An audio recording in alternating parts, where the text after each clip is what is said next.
చరిత్ర మరిచిన యోధులు వీరు. స్వదేశీ పాలన కోసం ఆయుధాలు చేపట్టండి అని సింహంలా గర్జించిన బేగం హజరత్ మహల్, మౌలానా అబ్దుల్ కలాం ఆజాద్, సైఫుద్దీన్ ఖిచ్లు, యూసుఫ్ మెహ్రాలీ, ఖాన్ అబ్దుల్ గఫార్ ఖాన్, విప్లవకారులు అష్ఫాకుల్లా ఖాన్, డాక్టర్ బర్కతుల్లా, డాక్టర్ మన్సూర్, ఇలా ఎన్నో పేర్లు, ఎన్నో త్యాగాలు.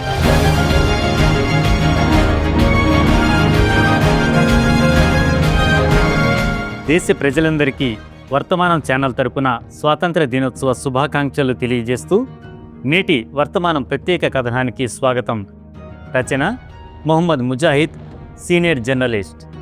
భారత స్వాతంత్రోద్యమంలో ముస్లింల పాత్ర, చరిత్ర మరిచిన యోధులు వీరు. భారత స్వాతంత్ర సంగ్రామం మన పూర్వీకుల పోరాట పటిమకు, త్యాగానికి ఒక శాశ్వత సాక్ష్యం. ఈ పోరాటంలో దేశంలో అతిపెద్ద మైనారిటీ వర్గమైన ముస్లింలు తమ బాధ్యతాయుతమైన పాత్రను పోషించారు. అపూర్వ త్యాగాలతో పునీతులయ్యారు. కానీ వారి కథలు చరిత్ర పుటల్లో చాలా వరకు మరుగున పడ్డాయి. బ్రిటిష్ అణచివేతకు వ్యతిరేకంగా నిలిచిన మొదటి నాయకుడు బెంగాల్ నవాబు సిరాజుద్దౌలా. 1763లో మజ్నూషా నేతృత్వంలోని ముస్లిం ఫకీర్లు బ్రిటిష్ తోడ్పాటు పొందిన జమీందారులకు వ్యతిరేకంగా తిరుగుబాటు చేశారు. దీని తరువాత టిప్పు సుల్తాన్ బ్రిటిష్ సైన్యాన్ని ధైర్యంగా ఎదుర్కొన్నారు. 1857లో జరిగిన ప్రథమ స్వాతంత్ర సంగ్రామానికి మొఘల్ చక్రవర్తి బహదూర్ షా జఫర్ నాయకత్వం వహించారు. బేగం హజరత్ మహల్ ప్రజలకు పిలుపునిస్తూ స్వదేశీ పాలన కోసం ఆయుధాలు చేపట్టండి అని గర్జించారు. అజీజున్ వంటి మహిళలు రణరంగంలో అడుగుపెట్టారు. వేలాది మంది ముస్లిం యోధులు, మహిళలు ప్రాణత్యాగం చేశారు. అందులో అనేక మందిని ఉరితీశారు, మరికొందరిని ప్రవాస శిక్షలకు గురి చేశారు. తెలంగాణలో తుర్రేబాజ్ ఖాన్, విశాఖపట్నంలో సుబేదార్ అహ్మద్, వీరందరూ స్వాతంత్ర్యం కోసం ప్రాణాలు అర్పించారు.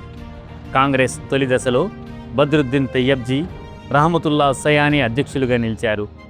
మౌలానా అబ్దుల్ కలాం ఆజాద్, సైఫుద్దీన్ ఖిచ్లు, యూసుఫ్ మెహ్రాలీ, ఖాన్ అబ్దుల్ గఫార్ ఖాన్, విప్లవకారులు అష్ఫాకుల్లా ఖాన్, డాక్టర్ బర్కతుల్లా, డాక్టర్ మన్సూర్, ఇలా ఎన్నో పేర్లు, ఎన్నో త్యాగాలు. 1446 రాయల్ ఇండియన్ నేవీ తిరుగుబాటులో కూడా ముస్లింలు ముందు వరుసలో నిలిచారు.